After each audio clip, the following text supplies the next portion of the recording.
রৌদ্র উজ্জ্বল ঝলমলে একটা দিন। সকালে স্নিগ্ধ আবেশটুকু ফুরিয়েছে সেই কখন। সূর্যের তেজ বেড়েছে দ্বিগুণ। যতটা বাড়লে জনজীবন অতিষ্ঠ হয় ঠিক ততটা। তবে শহরের ব্যস্ততা কমেনি এক ফোঁটাও। অলিগলিতে মানুষের আনাগোনা, গাড়ির হর্নের শব্দ শহরটাকে আরও জীবন্ত করে তুলেছে। দৈনন্দিন জীবনের চাহিদা মেটাতে মানুষ ছুটছে অবিরত। এইক্ষণে খানবাড়ির সদস্যদের কাছের মানুষ সকলেই হাজির হয়েছে খানবাড়িতে। গতকাল রাত 11:30টার দিকে ঢাকায় এসে পৌঁছেছে সাগর উষা। আর যেহেতু কথা ছিল সাগর ঢাকা ফিরলেই যারাদের বাসায় বিয়ের প্রস্তাব পাঠানো হবে, তাই আর দেরি করছে না কেউ। মূলত নেহাল নিজেই একটু বেশি উদগ্রীব হয়ে আছে। যারা পরে কল দিবে বললেও আর কল দেয়নি। নেহাল গালিবকে সঙ্গে নিয়ে আবারও যারাদের বাসায় এসেছিল, তবুও যারা আসেনি। সে টেক্সের মাধ্যমে জানিয়েছে বেড়াতে গিয়েছে, এখন দেখা করা সম্ভব না। নেহাল বুঝলো মেয়ে তাকে ইগনোর করছে, কিন্তু এটা বুঝে পেল না ইন্টারেস্ট তো যারা নিজেও দেখিয়েছে, তাহলে এখন কেন এমন লুকোচুরি? যারা চোখে নিজের জন্য অনুভূতিও দেখেছে। গালিব আগ বাড়িয়ে সাগরকে এসব জানিয়েছিল, আর সব শুনে সাগরও থাকতে পারেনি। বিপদে নেহাল আর গালিবই তার একমাত্র ভরসা আর আশ্রয়স্থল ছিল। এখন বন্ধুর অসময়ে যদি সাথে না থাকে তাহলে কি করে হয়? উষাকে সব জানানোর পরে উষাও থাকতে চায়নি, চলে এসেছে নিজ উদ্যোগে। সাগর ভেবেছিল মেয়েটা হয়তো মন খারাপ করবে, তবে এমন কিছুই হয়নি, বরং উষা একটু বেশি এক্সাইটেড। যারাদের বাসায় জানানো হয়নি যে আজকে সোহেব খান তার ছেলের বিয়ের প্রস্তাব নিয়ে যাবেন। দারোয়ানের থেকে খবর নিয়েছেন সিজান ভূঁইয়া, ওনারা বাসাতেই আছেন।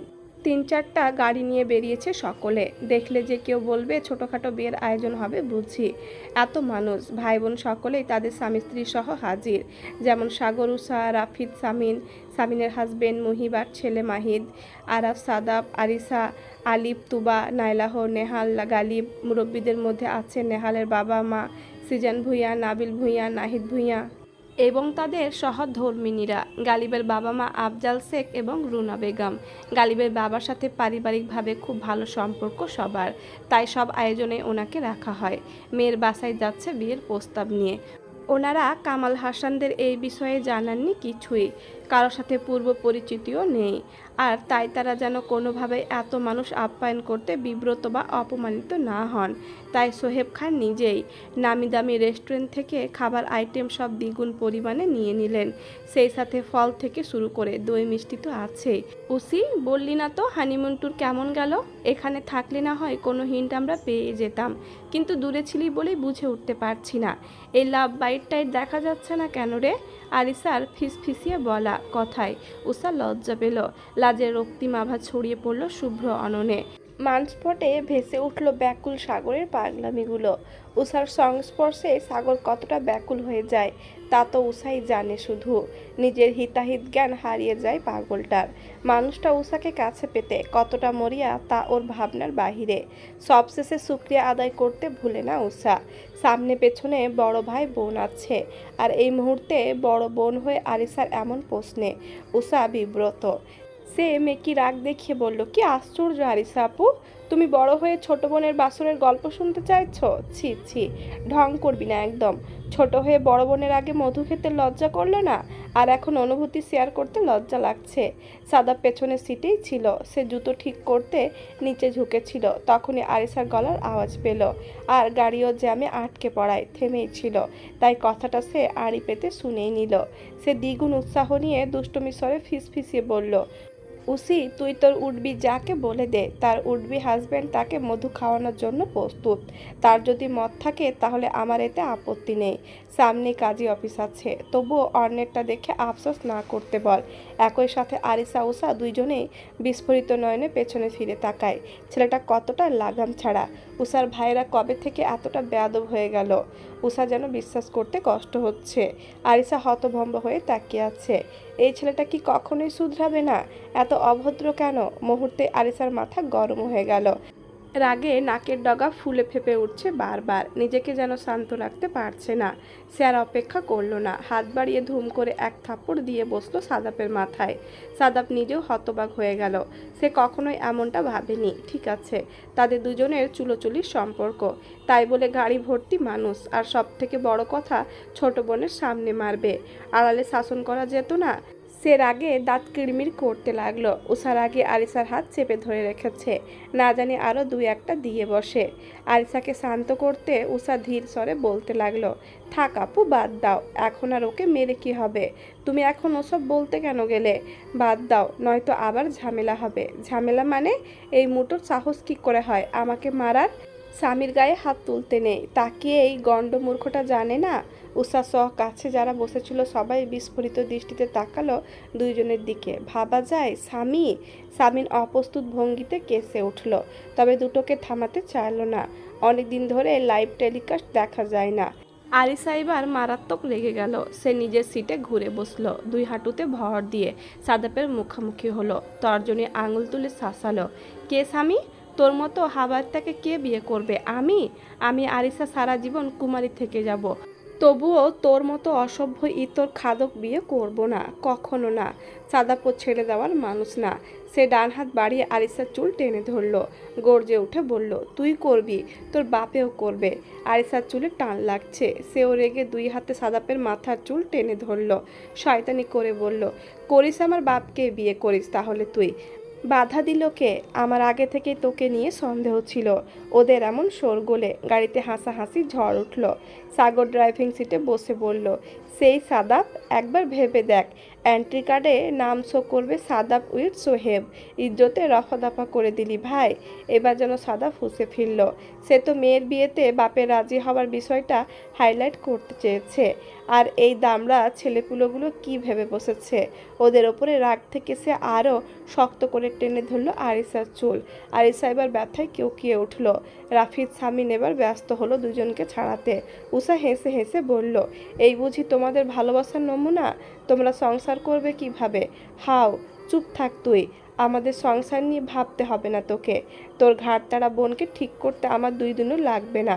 ভাইয়া, গাড়ি থামাও, আমি নেমে যাব। কি কুক্ষণে যে এই গাড়িতে এসেছিলাম, ভুলেই গিয়েছিলাম। এই গাড়িতে একটা ইম্পর্টেন্ট ডিজিও সাহেব আছে। কি বললি তুই? তুই যা শুনলি তাই বলেছি। এবার গাড়ির ভেতরের পরিবেশ গরম হতে শুরু করলো। সামিন দুটোকে সামলাতে পারছে না। অধৈর্য হয়ে সাগর সামনে থেকে ধমকে উঠল। সাগরকে মোটামুটি ভয় পায় ওরা। সাগরের রামধমকে না চাইতেও এবার চুপসে গেল দুইজনে, কিন্তু চোখ দিয়ে একজন আরেকজনের ভস্ম করে দিতে ভুলেনি, শাসাতে ভুলেনি। 14 তলা বিশিষ্ট বিশাল বিল্ডিংয়ের সামনে এসে থামলো একে একে 3টি গাড়ি। একে একে সকলে গাড়ি থেকে দাঁড়িয়েছে রাস্তার মাঝে। গাড়ির ডিকি খুলে একে একে সব কিছু হাতে নিতে শুরু করেছে উপস্থিত সব ছেলেরা, একমাত্র নেহাল বাদে। জামাই মানুষ সে, একটা ভাবসা পাচ্ছে না। দারোয়ানকে ডেকে তার হাতেও ধরিয়ে দেওয়া হলো কয়েকটা প্যাকেট। পরপর কয়েকবার কলিং বেলের শব্দ পেতে দরজা খুলে দিলেন কামাল হাসানের স্ত্রী মালিয়া আফসার। নিজের দরে এত এত অপরিচিত মুখ দেখে যার পরনায় অবাক হলেন তিনি। চোখে মুখে আতঙ্ক ভাবও ফুটে উঠল ওনার। এক এক করে নজর বোলালেন সকলের আদলে, তবে সবাইকেই কেমন চেনা চেনা ঠেকছে ওনার কাছে। 2-1বার ওনাদের দেখেছে কোথাও। মালিহা আফসারকে বোঝানোর জন্য এগিয়ে এলেন সিজান ভূঁইয়া। সালাম জানিয়ে বললেন, আপা, আমি এই বিল্ডিংয়েরই 5 তলায় আমার ছোট ভাইয়ের ফ্ল্যাট আছে। জানেন নিশ্চয়, অসুস্থ অবস্থায় সে ফ্ল্যাটের মালিক তার মেয়ে নিয়ে কয়দিন ছিল এখানে। আসলে যদি ভাই সাহেব বাসায় থাকেন তবে ওনার সাথে বসেই যা বলার বলতে চাচ্ছি। মালিয়া আফসার আর কথা বাড়ালেন না। অর্ধপরিচিত মানুষদের এনে বসালেন ড্রয়িং রুমে। তবে আফসোসের ব্যাপার হলো, এত মানুষের বসার জায়গা হয়ে উঠল না। তাই পুরুষ সবাইকে ড্রয়িং রুমে বসিয়ে মহিলাদেরকে নিয়ে গেলেন গেস্ট রুমে। পাশাপাশি ডাইনিং থেকে চেয়ার মোড়া এনে জড়ো করতে লাগলেন ড্রয়িং রুমে। ছুটির দিন বিধায় কামাল হাসান বাসাতেই ছিলেন। উনি গোসলে ছিলেন। একটা দাওয়াত আছে আজকে ওনার, সেখানেই যাবেন তিনি। তবে স্ত্রীর কথা শুনে আর দেরি করলেন না, দ্রুত বের হলেন। পরিপাটি হয়ে ড্রয়িং রুমে এলেন, সকলের সাথে কুশল বিনিময় করলেন। তবে আটকে গেলেন এক জায়গায়। আফজাল শেখকে এত বছর পরে নিজের বাসায় দেখে অবাকই হলেন তিনি। আফজাল শেখ নিজে ভীষণ অবাক। নিজে থেকেই বড় আমোদে বলে উঠলেন, কিরে বেটা, সেই যে উচ্চ মাধ্যমিকের গণ্ডি পেরিয়ে এলি, আর তো খোঁজ খবর নিলি না। হাতে গোনা কয়েকবার দেখা হয়েছিল, তাও ভার্সিটি পড়াকালীন। সাথে 2-1 জন ছাড়া কারো সাথে আর তেমন যোগাযোগ নেই আমার। কামাল হাসানও পুরনো বন্ধুর সাথে বুক মেলালেন। উচ্ছ্বাসিত স্বরে বললেন, আমার নিজেরও নেই। কেমন আছিস বল, বহুদিন বাদ দেখা। তা আমার বাসায় ঠিকানা পেলি কোথায়? বলছি আগে আমার স্ত্রী সন্তানের সাথে পরিচিত হয়ে নে। কথাটা বলেই উনি রুনা বেগমকে ডেকে আনলেন, পরিচয় করিয়ে দিলেন নিজের স্ত্রী এবং একমাত্র ছেলে গালিবের সাথে। সেই সাথে বাকি সবার পরিচয়ও দিয়ে দিলেন। সিজান ভুঁইয়া আর সোহেব খানের অর্ধেক কাজই যেন হয়ে গেল। দুজনেই বড় খুশি হলেন। কামাল হাসান আর আফজাল শেখ যেহেতু পুরনো বন্ধু, তাহলে এতটাও কঠিন হবে না বিয়ের ব্যাপারটা। এদিকে মালিহা আফছার আর তাদের বাসার হেল্পিং হ্যান্ড হাতে হাতে আয়োজন করতে লাগলেন। যতই ওনারা নিয়ে আসুক, ওদের তো একটা দায়িত্ব আছে। তবে ওনারা এত খাবার এনেছেন যে অনায়াসে 30 থেকে 35 জন খেতে পারবেন। পরিচিতি পর্ব শেষে কামাল হাসান আফজাল শেখের কাছে জানতে চাইলেন কি মনে করে ওনার বাসায় সপরিবারে আগমন ঘটালেন। প্রশ্নের বিপরীতে এবার সোহেব খান কিছুটা নড়ে চড়ে বসেন, নমনীয় স্বরে জানান, দেখুন ভাই, আমার শালা যখন এই বাসায় ছিল তখন আমার স্ত্রী আর ছেলে মেয়েরা এই বাসাতেই ছিল। সেই সুবাদে আপনার মেয়ে যারা আমার স্ত্রীর নজরে পড়েছে। ছেলেকে আপনার মেয়ের কথা জানালে ছেলেও এতে কোনো দ্বিমত করেনি। যেহেতু তার কোনো ব্যক্তিগত পছন্দ বা সম্পর্ক নেই, তাই বাবা মায়ের পছন্দই তার পছন্দ। আবার সেও যারাকে দেখেছে তার নিজেরও পছন্দ। আর তাই চাচ্ছিলাম আপনাদের দিক থেকেও যদি কোনো দ্বিমত না থাকে তবে হালাল কাজটা সেরে ফেলতে। ড্রয়িং রুম জুড়ে পিনপত নীরবতা। কামাল হাসান কিছুক্ষণ এক দৃষ্টিতে চেয়ে রইলেন ভদ্রলোকের দিকে। ওনার মেয়ের জন্য অনেক বিয়ের ঘর আজ পর্যন্ত এসেছে, তবে এত বড় ঘর থেকে আসেনি। ওনাদের ব্যবসার কথা শুনে বুঝতে পেরেছেন সমাজে ওনাদের স্ট্যাটাস কেমন। তার উপরে ছেলে বিদেশ থেকে লেখাপড়া শেষ করে এসেছে। আজকাল তো সব ছেলেপেলেরাই বলে ওদের কোনো সম্পর্ক নেই, পছন্দ নেই, কিন্তু ঠিকই ভেতরে ভেতরে অনেক কিছুই করে বেড়ায়। বড্ড দোটানায় পড়লেন তিনি। নেহাল ছেলেটাকেও অপছন্দ করার মতো কিছুই পেলেন না। নিঃসন্দেহে সুদর্শন পুরুষ বলা যায়। চেহারা সুরত মাসাল্লাহ, শিক্ষাগত যোগ্যতাও মাসাল্লাহ। এমন ছেলে পাওয়া সত্যি ভাগ্যের ব্যাপার। এদিকে ওনার মেয়েটাও বাইরে গিয়েছে এই ফিরল বলে। মেয়ের সাথে কথা বলবে কিনা সেটা মাথায় আনেননি তিনি। তিনি ভাবছেন এত বড় পরিবারের কথা। যদিও এই মানুষগুলো সম্পর্কে তিনি জানেন অনেক কিছুই। উপস্থিত সকলে একজন বাবার অস্থিরতা টের পেলেন। কামাল হাসানকে আশ্বস্ত করতে আফজাল শেখ আপ্লুত স্বরে জানালেন, দেখ ভাই, নেহাল আমার নিজের সন্তানের মতো নয়, সন্তানই। নেহাল সাগর দুজনেই আমার নিজ সন্তান, গালিবের মতোই আপন। তোর মেয়ে মানে আমারও মেয়ে, আর আমি তার খারাপ চাইবো না। আমাদের ছেলেকে তুই চোখ বন্ধ করে বিশ্বাস করতে পারিস। তোকে তো আর আমরা তাড়া দিচ্ছি না, তুই সময় নে, স্ত্রী সন্তানের সাথে পরামর্শ কর, এলাকায় গিয়ে আমাদের ছেলের সম্পর্কে খোঁজ খবর নে, তারপর একটা সিদ্ধান্তে যাওয়া যাবে। না হয় আমরা মেয়ে দেখারও প্রয়োজন বোধ করছি না, ছেলের পছন্দই আমাদের পছন্দ। কামাল হাসান খুবই চিন্তায় পড়ে গেলেন। বন্ধুর মুখের ওপরে কিছু বলতেও পারছেন না। তবে ভূঁইয়া পরিবার সম্পর্কে ওনার যথেষ্ট ধারণা আছে। ওই পরিবারের মানুষ খুবই অমায়িক। ছেলে মেয়েদেরও কোনো ব্যাড রেকর্ড নেই, কিন্তু তবুও মন সায় দিল না। সাগর ভদ্রলোকের দিকে গভীর শ্রদ্ধায় দৃষ্টিতে তাকালো। কণ্ঠটা শান্ত অথচ দৃঢ়তায় ভরা। ভীষণ নমনীয় আর ওজনদার স্বরে বলল, আঙ্কেল, আপনার অস্থিরতা আমি খুব ভালোভাবেই বুঝতে পারছি। কন্যা সন্তান মানে তো বাবার প্রাণের টুকরো। তাকে ভুল হাতে তুলে দেওয়া মানে শুধু নিজের মেয়েকে হারানোই নয়, একটা বাবার জীবনের সবচেয়ে বড় আশঙ্কাই এটা। তাই আপনার ভেতরে সংশয় একেবারেই স্বাভাবিক। কিন্তু আঙ্কেল, আমি একটা কথা আপনাকে নিশ্চিতভাবে বলতে পারি, নেহাল ভীষণ বাস্তববাদী ছেলে। তার চোখে মুখে কখনো মিথ্যার বা প্রতারণার ছায়া দেখবেন না আপনি। সে বড় হয়েছে দায়িত্ব আর নীতিবোধের মধ্য দিয়ে। যারাকে সে নিজের স্ত্রী হিসেবে চাইছে, হালালভাবে নিজের জীবনসঙ্গী হিসেবে। আজকাল কত ছেলে আছে বাইরে এক রূপ আর ভেতরে আর এক রূপ, কিন্তু নেহালের ভেতর বাইরের ফারাক নেই। যদি ওর ভেতরে কোনো ঘাপলা থাকতো তবে কি সে আপনার কাছে এসে বিয়ের জন্য প্রস্তাব রাখতো? সে তো চাইলে গোপনে যারাকে কাছে টানতে পারত। অথচ সে এসেছে আপনাদের সামনে খোলাখুলি সৎভাবে। এটাই তার চরিত্রের পরিচয়। আজ পর্যন্ত সে যে সম্মান নিজের মাকে দিয়েছে, নিজের বোনকে দিয়েছে, এমনকি নিজের ভাবিকেও দিয়েছে, সেই একই সম্মান আরও বিশেষ মর্যাদায় একদিন আপনার মেয়েকেও দেবে ইনশাল্লাহ। এতে আমার বিন্দুমাত্র সন্দেহ নেই। আর যেহেতু সে হবে তার স্ত্রী, তাই সে সম্মান শুধু দায়িত্ব নয়, ভালোবাসায়, স্নেহে আর মর্যাদায় রূপ নেবে। একটা মেয়ে সুখী হবে কিনা সেটা নির্ভর করে তার স্বামীর দৃষ্টিভঙ্গির ওপর। আর নেহালের চোখে আমি শুধু একজন স্বামীকেই দেখছি না, একজন অভিভাবককেও দেখি। আমি বিশ্বাস করি আজ হোক বা কাল যারা নেহালের পাশে সর্বদা নিরাপদ আশ্রয়েই থাকবে। একদমে কথাগুলো শেষ করে থেমে গেল সাগর। মুহূর্তেই ড্রয়িং রুমের পরিবেশে এক ধরনের মায়াবী নীরবতা নেমে এলো। উপস্থিত সকলেই অবচেতনেই তার দিকে তাকিয়ে রইল। সৃজন ভূঁইয়ার বুক ভরে উঠল প্রশান্তিতে।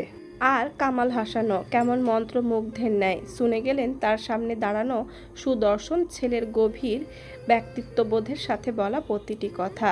কিছুক্ষণ নীরব থেকে সাগর ফের বলল, সময় নিন আঙ্কেল, সব জেনে খোঁজ খবর নিয়ে পরিবারের সাথে পরামর্শ করে তবেই সিদ্ধান্ত নেবেন আশা করছি।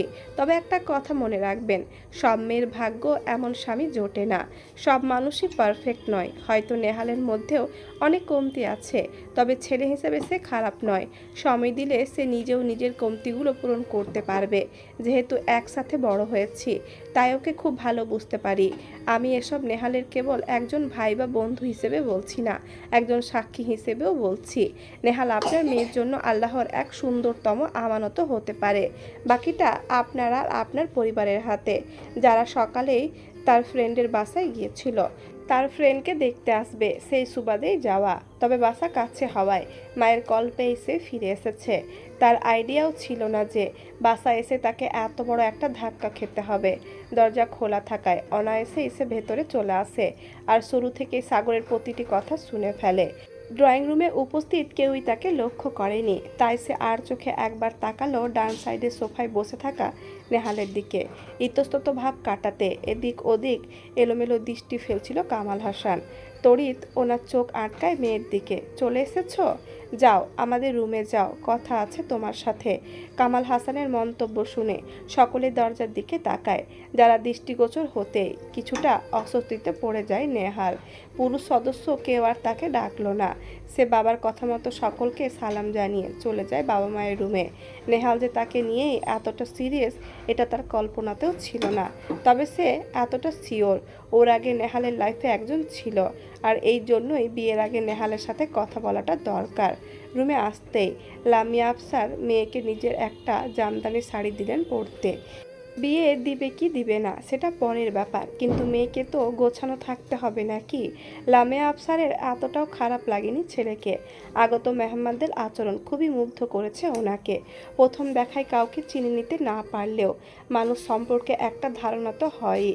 যারা ওয়াশরুম থেকে ফ্রেশ হয়ে এসে গায়ে শাড়িটা জড়িয়ে নেয় তাকে দেখে বোঝাই যাচ্ছে না তার মনোভাবটা আসলে কি। আগে পরে এত জায়গা থেকে দেখতে এসেছে, মেয়েটা কত রাগ দেখিয়েছে, আর আজকে কেমন খুশি খুশি একটা ভাব চোখে মুখে। লামিয়া আফসার বেশ কিছুক্ষণ মেয়েকে তীক্ষ্ণ দৃষ্টিতে পরখ করলেন। শান্ত স্বরেই জানতে চাইলেন, ছেলেটাকে তোমারও পছন্দ তাই না? ঈদের আগের দিন রাতে তো এই ছেলে আর ওর ভাইয়ের জন্যই খাবার নিয়ে গিয়েছিলে। তোমাকে ওই ছেলের সাথে ছাদেও কথা বলতে দেখা গেছে।